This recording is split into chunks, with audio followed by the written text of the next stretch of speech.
Mis queridas hermanas, mis queridos hermanos, muy buenos días. En el día de hoy continuamos leyendo el libro de Esdras y nos detenemos en los capítulos 5 y 6.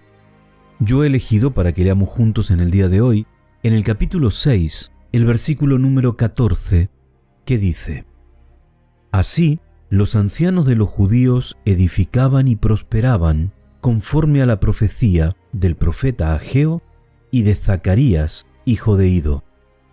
Edificaron pues y terminaron la obra por orden del Dios de Israel y por mandato de Ciro, de Darío y de Artajerjes, rey de Persia.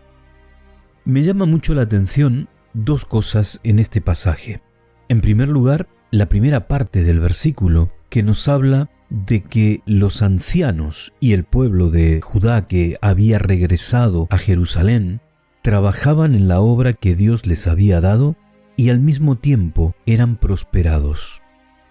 La segunda parte del versículo, que me parece también muy importante, es que mientras ellos estaban trabajando en la obra de Dios y que esa obra fue acabada, esto sucede en primer lugar porque Dios lo manda.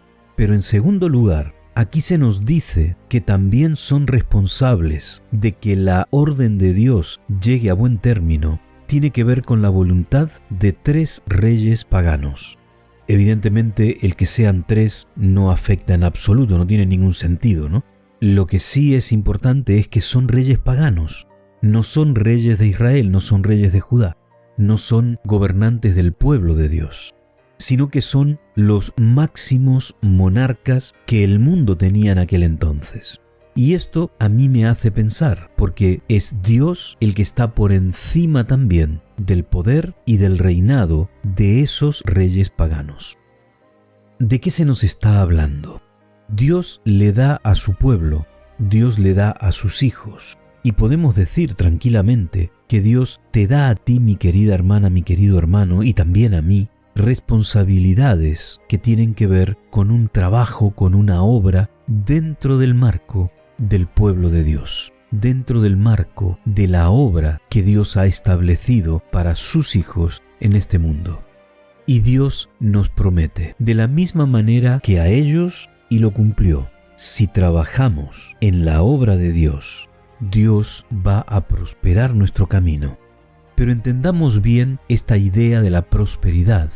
Aquí no se está hablando de la prosperidad material. Se habla de la prosperidad espiritual que me permite vivir en la tranquilidad de la salvación de Dios.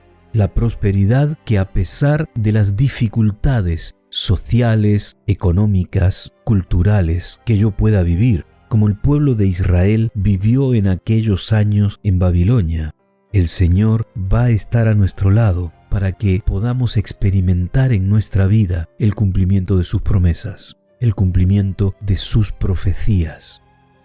Y también, y esto no lo podemos dejar de lado porque no es un versículo que está completamente descolgado, aquí se nos habla de el mandato, la administración, el reinado de reyes paganos. El Señor en el Nuevo Testamento también nos dice que tenemos que respetar nosotros las autoridades políticas porque están bajo la mano de Dios. Así que pensemos en estas dos grandes verdades, meditemos en ellas, que tengas un muy buen día, que el Señor te bendiga.